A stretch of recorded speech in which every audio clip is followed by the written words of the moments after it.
Welcome to Something Positive for Positive People. I'm Courtney Brain. Something positive, Something Positive for Positive People is a 501c3 nonprofit organization that provides mental health services for people who have experienced the sexual trauma of a positive STI diagnosis. At some point, I hope to be able to make that sentence provides mental health services for people who've experienced a sexual trauma, period. But right now, this is what we got to do. This is where we are. As we wrap up 2020, I'm very excited to announce that we're at a point where we've gotten 14 people enrolled in counseling services with a licensed mental health professional. And I'm doing exit interviews with everyone so that we can discuss how their progress has been made and what developments they've experienced. And so far, I've done one exit interview wrap up, and there were a lot of good things said, and there were also some areas for improvement that are definitely going to roll out into 2021. So as of right now, we can only provide services for people who are living in Missouri, residents of Missouri, because that's the counselor that we're working with. But come 2021, I am full on ready for us to launch this bad boy. And who knows what else this is going to evolve into. It's gotten to the point where I called it into existence of being, I didn't know when, I didn't know how it was going to look, but here we are. So actually, if you are someone who is a licensed mental health care provider and you're listening to this podcast, if you are positive or if you're just a sex positive person generally, then and you feel compelled to perhaps donate some sessions to Something Positive for Positive People listeners, or if you even want to be a part of the network that I'm putting together of sex positive therapists to provide services to our listeners, to our community, to people who are living with not just HSV, but also other STIs and struggling with having access to the tools that they need in order to support them in navigating the stigma, please don't hesitate to reach out. My email is just Courtney@SPFPP.org. Now, this podcast episode is a solo episode. I have gotten a lot of positive feedback about these, despite my own discomfort still with the sound of my own voice. But we don't have an episode guest lined up for this week. I lost an episode and I'm waiting to hear back from a few people. So this will just serve as a podcast episode. Let me turn my phone on Do Not Disturb before something crazy happens. Okay. And as you'll see in the title, in the show notes, I began writing out the show description before I started talking. So now I have to stay on track. There can't be any tangents. Luckily, I have my notes right here. This episode is titled Avoidance is Not Letting Go. And I wish I could have just made the equal sign with a slash. I'll probably just do that on the cover for the podcast episode. But what I mean by that is I have masked letting go with avoidance in a lot of situations that I've been in. Not just in my personal life with friends, with family, with my relationships, with my potential relationships, in my career. That's what I've been doing. Like I mentioned from time to time, my impulse to quit my job before I moved back home to St. Louis. When I lived in Houston, Texas, like I think that I was avoiding conflict, and there's a fear behind that came up in therapy in one of my early sessions about me running away from something, and that's where the avoidance comes from. And I've always been like, I'm not running from anything. I'm not running from anything. And then over time, as you continue to process and work through the healing and sit with the emotions of like certain statements and situations, you come to realize some really powerful things for yourself. And in my situation, I just realized that I have been saying I'm letting go, but I'm not. Like, it's not surrender. It's been avoidance. And just to give you an idea, avoidance is the action of keeping away from or not doing something. And then with letting go, Letting go is a willingness to allow what is to be. It it looks like acceptance. I have been so resistant throughout all areas of my life, being as woke as I am, as spiritually inclined, and having experienced all of the growth I have, and emotionally aware and intelligent as I am in all of these areas. I've been completely oblivious to the fact that my avoidance has a much more deeper root than my letting go. And like I think that I'm letting go, but I'm being avoidant.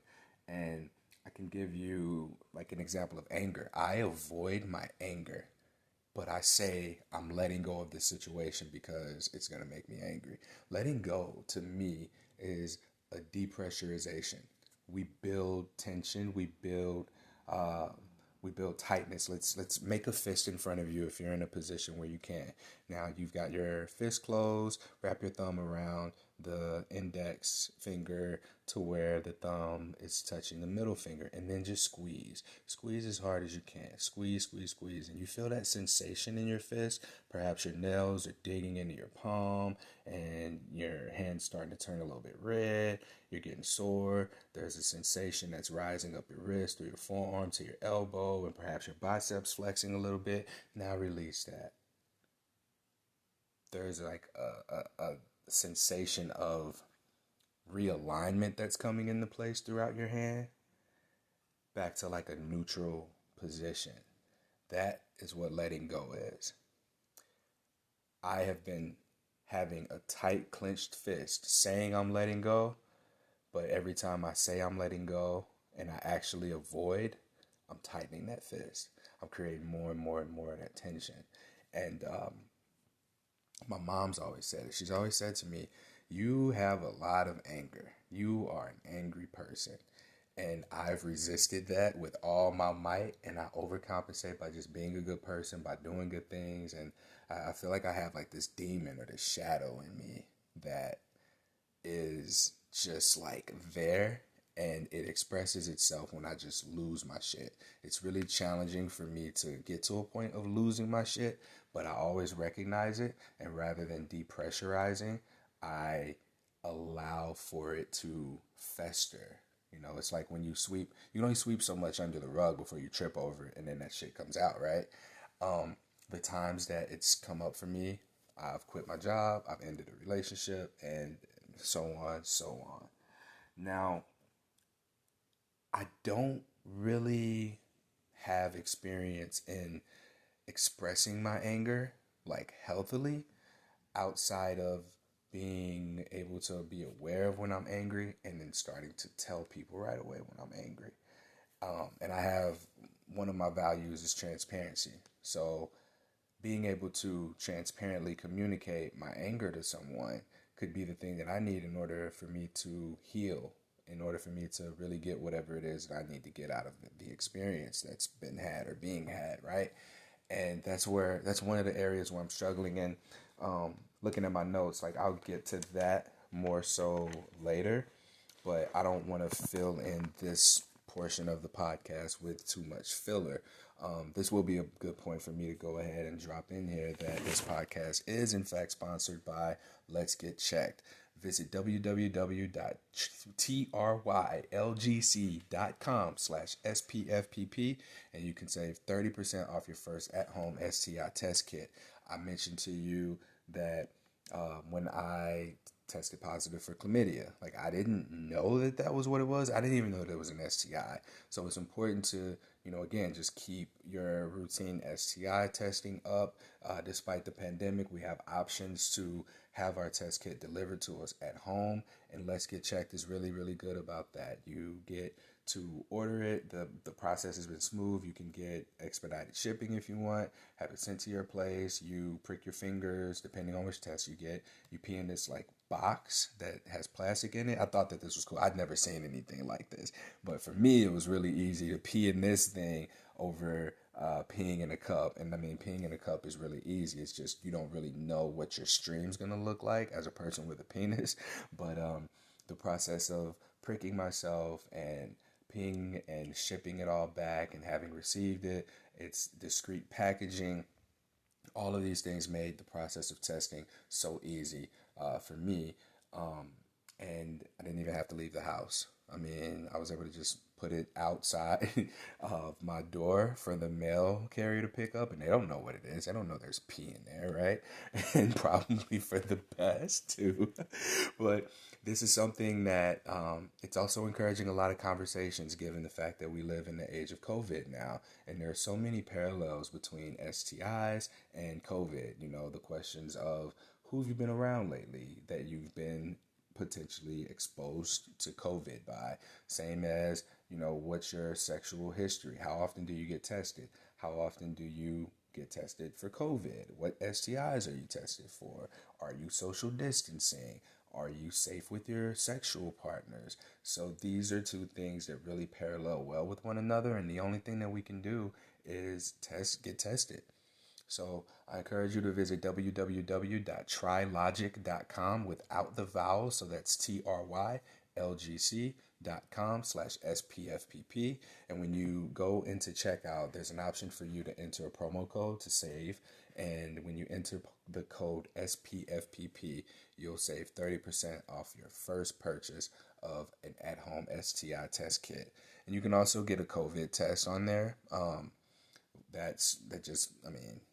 There's no promo code for that, but they do offer at-home COVID tests, and I was able to get one of those myself during that time period of September when I was tested positive for COVID. All right, now, going back into my notes, I'm going to make a little bit of noise here because I dropped the notebook that I had. This avoidance versus letting go applied, okay? Something that comes up a lot is we talk about successful disclosures, and I don't want to use successful disclosure anymore until I find a way to phrase it in a way that feels right. I'm going to have to continue to call it that. So imagine that whenever I say successful disclosure, I'm using air quotes, right, around the word successful. But let's say, you know, you disclose to a partner, hey, you know, this is my HSV status. I'm positive. Here's the information around it. We often anticipate a person saying no. We hear more about rejections in social media, even on this podcast. Like, people talk about more rejections than they do of it being received well and then them having a pleasant interaction. And, you know, we just forget, you know, we expect the negative to happen, and when the positive does, it just takes us away from this space. Like, we don't need this anymore because we've received the acceptance that we came here to equip ourselves with the tools and resources to be able to get. Understandable. But what happens post successful disclosure, right? Now, think about check-ins. Think about revisiting boundaries. Think about setting expectations beyond the precautions to reduce the risk, such as taking daily suppressive medication, using barriers whenever you are intimate, avoiding sex during outbreaks, basic hygiene of showering, or, you know, just making sure that you're taking care of your body in the way that you should. But what happens when a partner does in fact ruin the discordancy by eventually testing positive? Oh no, that's the worst. How could you ruin us like this by being positive? People who have HSV tend to have this huge burden of responsibility that we are exclusively responsible for our partner's sexual health, even if they have all of the information that they need about this status, this diagnosis, this virus in itself. And we often beat ourselves up about, you know, being cautious and everything. And we want to be mindful. Like, we will even talk ourselves out of a relationship as a result by harassing partners and being like, are you sure? Are you sure? Are you sure? Are you sure? And it's not even, are you sure you're okay with having sex with me because I have herpes? It's more so, are you sure I'm worth it? I think that that's what the question really is. And what that stems from is, a seeking of validation for our value as human beings. Because if you're someone who's lived with herpes for, for me, I've had it for 8 years now.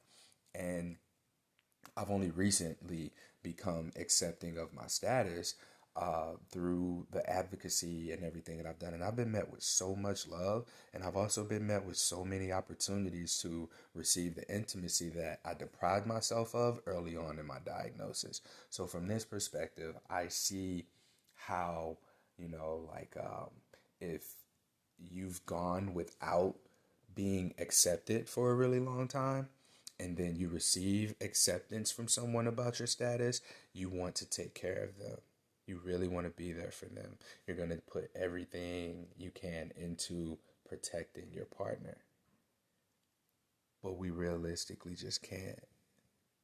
There's always going to be a possibility of us passing the virus on. And one of the things that I've done is with my partners who are not HSV positive, I make sure that they're aware of that. And that's really all that we think we can do, because we're not taught anything beyond that. We're not even taught that much. So the rest of it is self-education, right? Well, considering the background that I just shared from myself, I know that I can do whatever I can to prevent or to minimize the risk of passing HSV on to my partners. But what happens if they get it? What do we do? Do we leave? Do we beat ourselves up about it? Are we re-traumatized about our own experience after having come so far through the mud, through the struggle, through the suffering of rejection after rejection after rejection? And here you are, you get this person that sees past that, and they like you for you. They love you for you. They see past your status, and they're negative. They don't have to deal with this shit. They don't have to put themselves at risk. But they place more value on you as a whole human than you place on your HSV as something that dwells on or in the human. What happens when you hurt this person in the same way that you were hurt when you received your diagnosis? When you didn't have any support at all? What happens? What do we do? How do we navigate that part of the stigma as someone who passed herpes on to someone that cares about us, that we in turn care about? That's a hard question to answer. From the experiences that I have, I think that this is one that you empathize, because it's easy to forget where we came from, especially when you want to forget where you came from. That moment of my diagnosis, when that doctor told me this looks like herpes, I remember that heart drop sensation in my chest. I remember the embarrassment that I felt of possibly having been the dude that gave somebody an STD. That's what I remember. For some people, they remember wanting to kill themselves. They're re-traumatized by the rape that occurred to them. That the rape that I'm wording this terribly, but they're remembering their sexual assault that someone did to them. I apologize for anyone who wants to, for me not getting that right, but I think you get the point. What happens to the person who just didn't know they had it? What happens to the person that got called and bitched out over the phone because they gave someone herpes and they didn't even know they had it? Where do you go? When you're diagnosed, all you have to go off of, most likely, is the most recent instance that you had with herpes, with HSV, with any STI. And it likely wasn't a positive experience, because that's just not the way that our society is set up. It's not set up for us to have open dialogue around real things that happen through having sex. nor does it equip us with what we need in order to navigate relationships, boundaries, what if scenarios, because things can go wrong, but also things can go right. So why can't we plan for things going right? You know, in the event that both partners now are positive for HSV, what can we, with our past experience, prepare our next partner for in the event that they do get herpes from us? Or if they get it from somewhere else. Let's say we're in a non monogamous relationship. You're seeing multiple people now. You know, if you're in a discordant relationship, I believe that it's important to let whatever other partners know that you are, in fact, sexually active with someone who carries the HSV virus, the herpes virus. But I'm getting off track there. But taking it back to just setting the expectations. Okay, when I was diagnosed, here's what I went through. Here's what I know for a fact I experienced mentally and emotionally and physically. So this is what you and your experiences were. You know that how the doctor responded was either a way that was positively reinforcing or negatively reinforcing. So perhaps you want to support your partner in going to a place where they're going to be treated with respect and not shamed for seeking a medical diagnosis. Perhaps you want to talk about the fact that, hey, you know, the first thing you do is you want to Google it. Please don't do that. Give them a heads up that if they Google herpes, they're gonna be in for a rude awakening. And majority of what they show on that first page of the Google results of being what herpes is and looks like is not what people experience in any way, shape, or form. What can you expect mentally? You can expect shame. You can expect potentially embarrassment. You can expect anger, rage, frustration, sadness, grief. You can expect a whole range of thoughts and emotions to just completely overwhelm you. More commonly than anything, you can expect a complete shattering of your sexual identity. That happens. Who you are as a sexual being based on what you have believed about STIs in the past, that no matter how sex positive you are, no matter how many people you know who got this virus, until when you get that shit yourself, you can't tell me you take this on and you're like, oh, okay, great, I got it now. So now we just don't have to worry about using condoms. Because that's not how this works at all.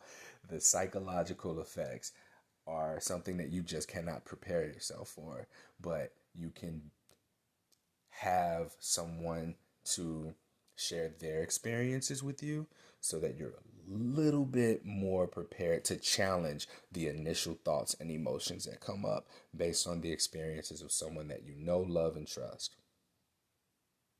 Now, we've talked about the expectations of what to expect, mind, body, emotions. But what about... I'm sorry, I thought this dog was about to start barking and I was about to have to stop recording. Thank God. But what about ongoing communication from there? What about boundaries? Like, okay, were you in this relationship with this person simply because they accepted you for your positive diagnosis? Are there compatibilities? Do you like each other? Do you love each other? Do you want to be together? Like, all of these factors play a role in what the next steps are, even for you as the person who has a positive status, who is making a choice. Like, we give the power of choice over to the other person because we diminish our value as human beings because we have an STD. What should happen is we should hold ourselves to the same standards that we would if we didn't have an STI. So when we are talking about being in a relationship with someone, we're talking about dating them, we're talking about having sex with them and potentially giving them this long-term mark that they've been in a relationship with us or whatever, however you choose to look at it. Like when you get a herpes diagnosis from someone that you're seeing, even if y'all break up, like that's there. That isn't going anywhere anytime soon. So now you're going to have to disclose this information to future partners. You're going to have to deal with potential outbreaks. You're going to have to take care of your body. You're going to have to, like, just be more mindful of your sexuality, your sexual liberation, your sexual freedom, right? So, are these things that you're willing to do? Are you going to stay with somebody out of sympathy or empathy because now they have herpes? Or are you going to be with this person because you genuinely care for them, you love them, you like them? Or are you being with them just because it's easy? That is one thing I would say that, like, really bothers me in dating, is that I like to think that I have a really good radar for when someone is interested in me for who I am, and when they are interested in me because it's easy and we both have herpes. Excuse me. I don't know what that was. I need some water. I want to say that again, though. Like, I don't want to be chosen out of convenience because we both got herpes. That's not how I want to do relationships. But let's say I'm with someone who doesn't have herpes and I give it to them. I've already set the expectation up in my mind that this is someone that I like and want to be with anyway. This isn't going to be a pity party. And I'm choosing people who like me for me. So herpes aside, whether it's there or not, we have connection. We have a foundation for a relationship. And even in that relationship, like, we find our support in another person through that acceptance, and we tend to find ourselves, like, our, not just our sexual identity, but we disconnect from just exclusively being our sexual identity to finding our self identity and who we are as a whole human. And it's often at the expense of another person because they show us who we are, and we don't believe it at first, but then when we start to come into it, there's an energetic shift in us. Like, we begin to get our confidence. We know that we are better. We probably could do better is often something that happens. And I'll use this example of, like, how our sex education system, it teaches us don't have sex without a condom, don't have sex before marriage, or you're going to get someone pregnant, or you're going to get an STD. The first time that does not happen, you begin to question it. You're like, I didn't get an STD. I didn't get pregnant, or this person I'm having sex with didn't get pregnant. And you begin to, like, push that boundary. But it's important to understand that this shit can happen to anybody. And all it takes is once. You can find yourself in a situation where you're apologizing to someone that you had no intention of being with long term. But that one interaction, that 20, 30 minutes, I mean, for me, it's like an hour and a half. But no, I'm just kidding. Let me stop. That short-term interaction can have a long-term impact on that person's life and their livelihood. So it's really important that we give people the options and that we also know what our intentions are with people. And, if it is, in fact, a long-term relationship with somebody that we care about, go into all of these details with them, because you're going to be there and you're going to have to be willing to be that same support system for them that you may not have had at the time of your diagnosis. And they're going to need you. They're going to rely on you. So do you care for them enough to be there for them, to connect them at least to resources, to point them in the right direction? Or was this in fact like a selfish scenario? Was this just, somebody that made you feel good and you got what you needed from them, and now, on to the next, be gone. And I know how powerful it is for us when we find our sexual identities again after finding our whole identities, and we understand that our sexuality is really an extension of that. And that's something that happened to me. I began to like myself more around people who accepted me, who knew I had herpes, than I did around the people that I fucking grew up with. So you kind of make a decision on who you want to be, and then choosing to be who you are. Like, don't let go of and don't forget about the people that supported you in getting you to where you are. And this is oftentimes that partner in a discordant relationship. And, it's unfortunate that they're left to dry because this is useful information, but I just don't have the connections to people who have experience in discordant relationships, because typically these relationships are more long term. Whether or not they're healthy, I don't know. I know some people who've gotten married from discordant relationships. I know people who didn't get herpes at all, and I know people that, like, all across the board. But like, I think that this particular situation may even be an uncommon story, just because, just like with people with herpes, the majority of us who have it are living our lives. What reason do we have to talk about it? Why would, someone who works a 9 to 5, has a family at home, is happy and makes good income and does things on weekends, travels with their family and has vacation days and sick days and stuff like that, what reason do they have to seek out resources of something positive for positive people? That's the most common person, really.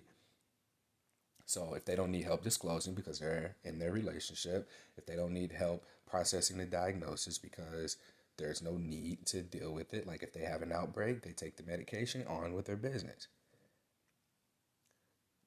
So while like my personal experience and where I'm going here with the boundaries and values and everything, it may not be to a T, but just given the collective perspectives that I have, I think that I'm able to really like piece this all together. And fortunately, I'm so happy I have notes.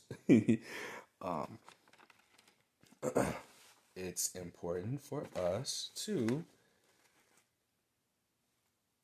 make sure that we can just simply empathize if we do give a partner herpes, and be that support that we didn't have when we needed it. Because shit, honestly, this could be a more healing and supportive role for us, being on the outside looking in and kind of seeing ourselves there. Or it can also be triggering. It can be healing or it can be activating. And so it's important for us to like have that plan in place of what can we do in the event that a partner does in fact test positive. This is a long-term partner, right? So that really, that those expectations, that outline or whatever, the structure there, or even the boundaries, I think boundaries is a better word. It's going to come from your identification with yourself. So now you've developed into who you are, perhaps, in support of your loved ones through your diagnosis, right? You didn't have a partner that was there for you to guide you through this or hold your hand or support you. So you got to figure it out on your own. And you gotten the support that you needed from the people around you. Now you got to do that for somebody else. Of course, you're not obligated to do it, but it's just kind of like having this in place ahead of time. It's super supportive.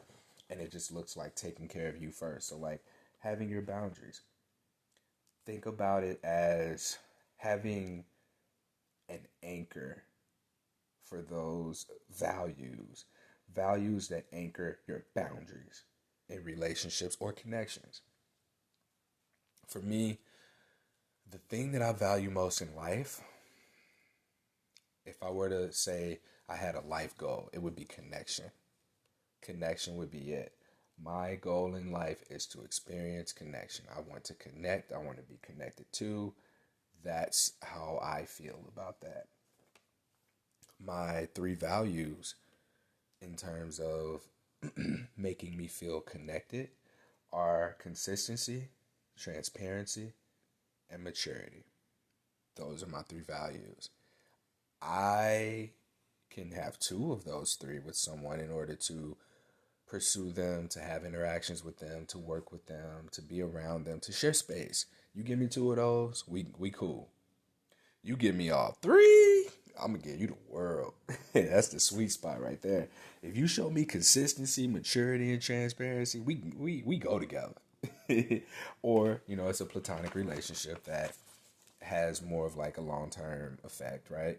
But I'm sharing this because these tie in heavily with, I believe it was episode 154, where I was talking about like your relationship, your relational values. Like, are you offering to whoever it is that you're pursuing what your 3 values are? Like, how do you communicate? I believe these 3 values, consistency, transparency, and maturity, are all aspects of communication. Because are you transparently communicating? Are you consistently communicating? Do you communicate with maturity?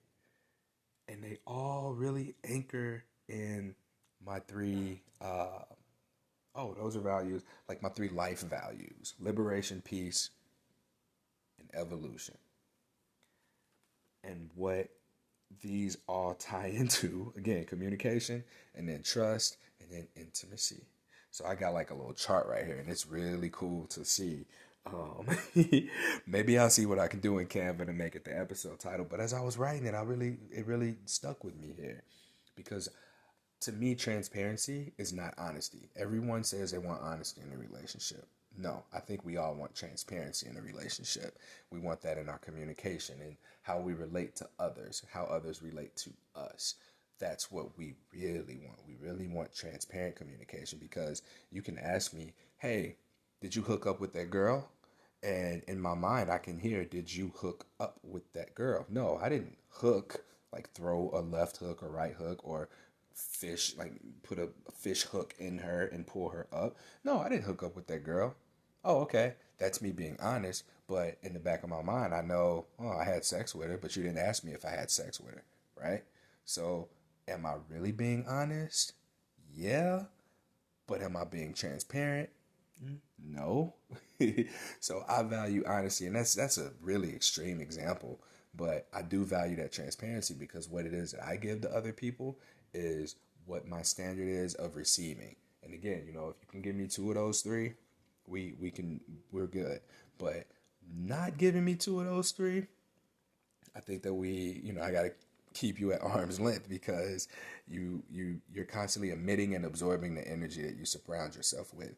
And these things being my relational values or boundaries, it's really important for me to share space with people who honor these boundaries, because I'm showing them how I like to be loved, and I'm showing them how I can love them in the same breath. And then we have consistency. Inconsistency is a trigger for me. When people are inconsistent in their thoughts, in their behaviors, in what their words are, in their actions, in how they show up, I can't trust that. I can't trust you if I can't rely on you to be where you say you're going to be when you're going to be there. Do the thing that I ask you to do. Support, like that consistency and just communication. Like, can I count on you? Is what that says to me. And this is a need of mine. Like the other two are, tangible, or I'm sorry, they're you can adapt them a little bit, fold them or whatever. They're malleable, flexible. Flexible is the word I was looking for. But consistency, that's the one for me. And then maturity. Do you maturely communicate? Like I mentioned, that mixed signals to me are that's a red flag. That's a sign of uninterest, of not being interested. So when you see that lack of consistency, when you see immature behavior and communication, these are also like relationship values that if they're not going along with these things, you got to be willing to walk away. This may not be a person that you want to potentially put at risk for contracting HSV. This may not be a person that is in line for what my long-term goals are to have in a relationship. Because again, this is how we're talking about how we're relating to people, not just intimately, in a herpes context, yes, and it's about sex. But outside of that, like, do you need these things? Do you need your own three values, your anchors that hold your boundaries in place? Yes or no? The answer better be yes, because we need those. How else are people going to know how we want to be treated and how we're capable of treating them? Remember, the gray rule. It's not the golden rule, the platinum rule, the silver rule, the bronze rule. It's the gray rule. I made this shit up myself. I probably need to get the statement patented. But others can only treat you at best the way that they treat themselves. So that's at best. So if you see someone that treats themselves poorly, that doesn't exercise boundaries, that doesn't have values, what makes you think they're going to honor and respect yours? What are yours? Do you know what they are? Do others recognize them? How can we set a foundation for communication here, right? I'm gonna close this up because we are getting to the end point of where I'm gonna just begin rambling at some point. So I don't want to take it there. But I I share all of this, like trying to bring it full circle, which I feel like I did, just to say that we have to be able to let go of the expectation that we can not pass HSV on to someone. That's one piece of it. If we're gonna do like takeaways or something, like it's possible. There's always a risk. Not everyone's aware of that. It's unfortunate for us that we carry the burden of being responsible and having to inform people about this, about that they may get it. We got to take the medication. We got to wear the condoms. We got to have the condoms. We got to initiate the sexual health conversation. So, it should happen anyway. So, what's wrong with being the confident one? What's wrong with being the leader? What's wrong with being the pioneer in setting the expectation and expanding that out into initiating sexual health conversations? And these are real conversations. Like, everybody wants to have sex, but nobody wants to talk about sex. This is an aspect of sex. If I'm positive, my partner's negative, and they test positive, what are the action steps? I know what I went through when I got my diagnosis. Perhaps this would have been helpful for me. So here's how I can show up for you. Here are some resources for you. And allow, before it even gets to that, the relationship. What about those values and boundaries that are in place? That should be in place. Do you have those? What do you value in relationships? Who's, back to the COVID conversation, who's, quote, worth the risk? Like right now in 2020, we are really having to be cautious with who we share space with. We have to ask questions about where they've been. Have they been wearing a mask? Have they been social distancing? Have they been tested before? Have they had any symptoms? Have they been around someone who's tested positive for COVID or been in any other hotspots? Have they been quarantining? Have they traveled lately? That has become normalized in just 2020 alone. Herpes been here since before humans have been here. And more accurately, the statement should be that herpes have humans, to be honest. And we still can't have a real conversation nearly as fast with this virus as we have with the other one. When we talk about barrier use, we talk about disclosure, we talk about wearing or talk about practicing good hygiene. We talk about, the process of disclosing to people that you have COVID. How do I disclose that? It's the same thing with HSV. It's a virus, two viruses. One's more contagious than the other. One is fatal, can be. The other one can be as well, arguably, considering the mental health impacts of an HSV diagnosis and the link to suicide ideation and depression and other mental health issues. It starts with us. All of this shit, it starts with us. It starts with you. It starts with you recognizing what your anchor is to your core values, what your boundaries are, exercising those boundaries, and and I want to close this out with the intention of having people who listen to this understand it is okay if you give your partner herpes consensually. When you give them that option up front and you let them know, hey, here's what the situation is. But you got to be willing to deal with whatever the consequences are, whatever the challenges that you're going to face after the fact. Not in a way that you feel out of obligation or guilt, but just simply out of love and out of self-respect for who you are. Going back to the gray rule, you yourself at best treat others the way that you treat yourself. And when people use phrases like partner and significant other, we treat them as equal. So if we treat them shitty, how do we treat ourselves? If we're unwilling to take the time to, just be there for them, if we're unwilling to just kind of empathize or share resources or do what we needed for ourselves to for them, that's a direct reflection of how we treat ourselves. And I would hope that people go into whatever their relationships are, even if it's not at a conscious level. Let's say you have three um, relationship core values or green flags, and you move forward with them, and they only have one. You've already proven how you really treat yourself based on your lowering of expectations of that other person. You're like, oh, well, I'll take what I can get. That's not fair to them. It's not fair to you. It's not fair to us. We fucking deserve bomb ass sex. We deserve commitment. We deserve to have safer interactions with our partners. We also deserve to respect ourselves enough to have the anchors of our values for our boundaries.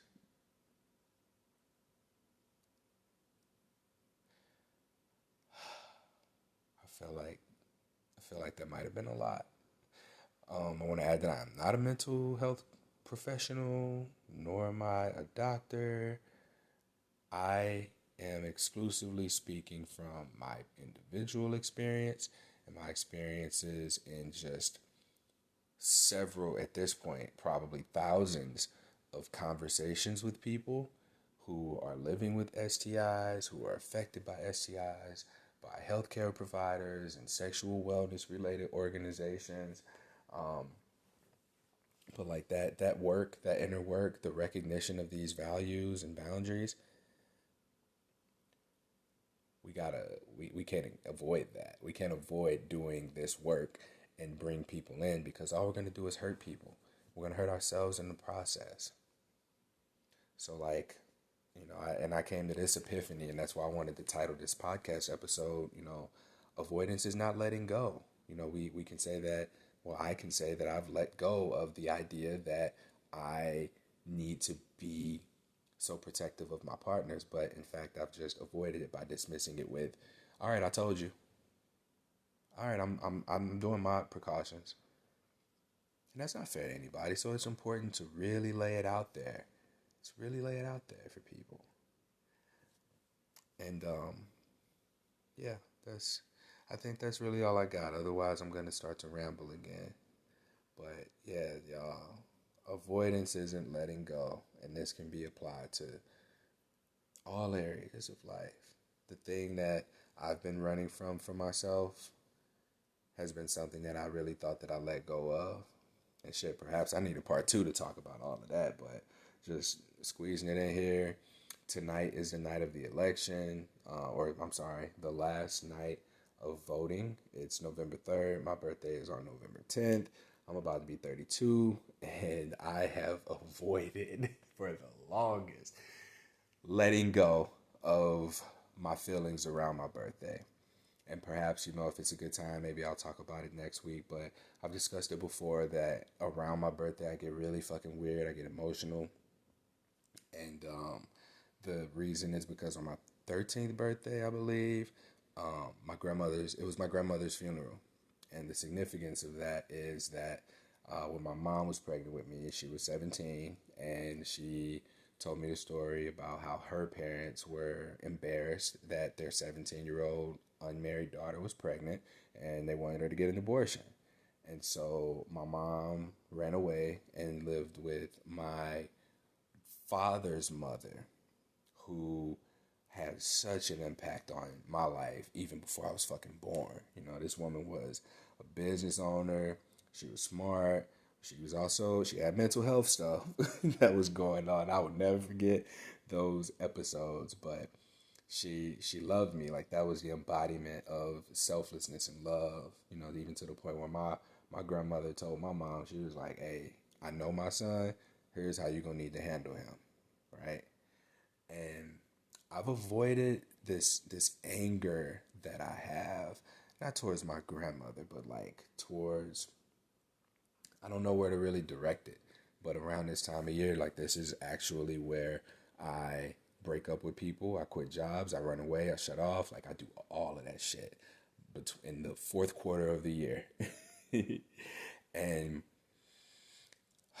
last year I said that I let this go. Like if you listen to the episode that I published around November 10th, I said that I realized something, that this is the year that my grandma died, and I get emotional about it. But now I've gone a lot deeper because 2020, this whole entire year has been, I feel a little bit guilty for saying, but it's been a good year for me. I went to California for the first time. Work wise, like, yeah, we're in the pandemic and my income has been significantly impacted. But fortunately, I was able to receive unemployment for a while, and that helped me with coming into the space of becoming the executive director of something positive for positive people and allowing myself to let go of this idea of, because I'm not taking money for my services, for talking to people, for doing this podcast, it made me better than everybody else who is in the space of doing this work, who does take money. um, I had to let that go, because for me what was happening was I was just avoiding it, and even, tightening my fist, hurting myself in the process. So releasing the belief about myself that I'm so much better than other people because I do what I do and I don't charge anyone. I don't ask for, money exclusively from my pocket. I had to let that go, because how many people am I not helping by not being able to take care of myself for the time and energy that I put in here? Yeah, I'm a personal trainer who's been significantly impacted by the pandemic. Yes, I'll be finished with yoga teacher training in the fall, or in the end of November. So, like, yeah, these are ways that I can make a living, and I'm going to continue to do so while giving what I have to give to something positive for positive people. But letting go of not wanting to be seen a certain way as a means of like overcompensating for this inner anger and rage. Like I want to be seen as a good person, and like this was another thing that I wanted to touch on. I have like upper back tightness. It's not sore. It's not necessarily stiff. My mobility isn't super hindered, but there's I googled, the spiritual significance of emotions stored in the upper back, and the feeling of not belonging, the feeling of inadequacy came up, and shit. Like I'm getting emotional saying this shit out loud, but like as I move through my yoga practice, through the back motions, like those feelings often do come up, and I look at my life now and parallel to, the what I do, how amazing this work is that I do for people, through something positive for positive people, how amazing I am. Like this is complete overcompensation for the fact that I am angry as fuck.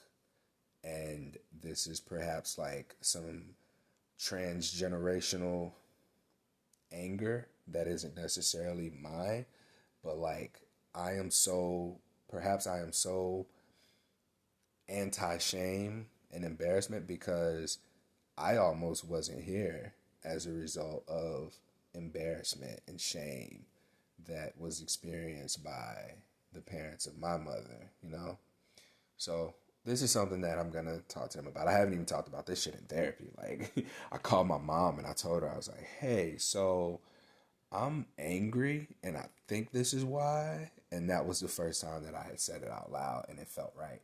So, my grandparents are here so I can talk to them, and, I'm grown and I can just like get their feedback on that. But I think that that's something that I have to do in order to really let go of the anger that I experience, and perhaps like balance out this overcompensation of kindness and niceness and everything that people see on the surface. Because at the core of it, like, avoiding like talking to my grandparents. Like I know that I do that. I know I do.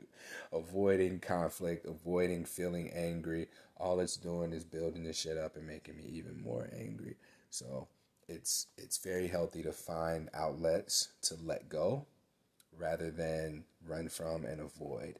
And I hope that those two topics really tied in with one another as I just spoke through it with just my notes here of what I wanted to make sure to say. Oh my God, my to-do list is on the other side. And luckily I did all of those things. Otherwise I have anxiety about it. But I hate that I just dropped that huge ball on y'all and I gotta go. Yoga teacher training is about to start for me. I hope that people were able to take care of themselves on election night. The next weeks are probably going to be difficult for people. I feel a huge sense of relief after having voted because just leading up to voting, there was a lot of anxiety like, is my vote going to count? Where do I vote? Are things changing? But no, I went in to my place of voting, walked in. I went there early, like 20 minutes before they opened, and I got in and out within an hour. So hopefully we begin to see changes that benefit the collective, that benefit humanity. I'm hopeful, but it is what it is. Like this the way of life is just something else. Like I'm used to disappointment. I'm used to failed expectations, and as unhealthy as that is, like I'm really allowing myself to feel hopeful and inspired for things to begin to change. So I thank y'all for listening to me ramble. This podcast should have been over 16 minutes ago, but if you're still here, I appreciate you. Thank you for being here. Thank you for supporting me through listening to the podcast. Thank you again to Let's Get Checked, www.trylgc.com/SPFPP. Pick your STI test kit. There are ones that even include HSV. So if you want to know what type you have, just make sure that you're feeling an outbreak coming on or you have an outbreak, because it's a P test to test for whether or not you're reactive at that point. So you can potentially figure out what type you have based on whether or not you're showing any symptoms. Don't hesitate to check out Something Positive for Positive People at www.spfpp.org. And you can leave us a donation if you've benefited from any of the resource. Again, if you're a counselor, if you want to get involved with us, please reach out. If you're in media, if you have access to donors or people with a fuck ton of money who just want to give to a good cause, we are raising money to continue to provide mental health resources for people who have experienced a positive STI diagnosis, which is a sexual trauma. Till next time. Stay sex positive.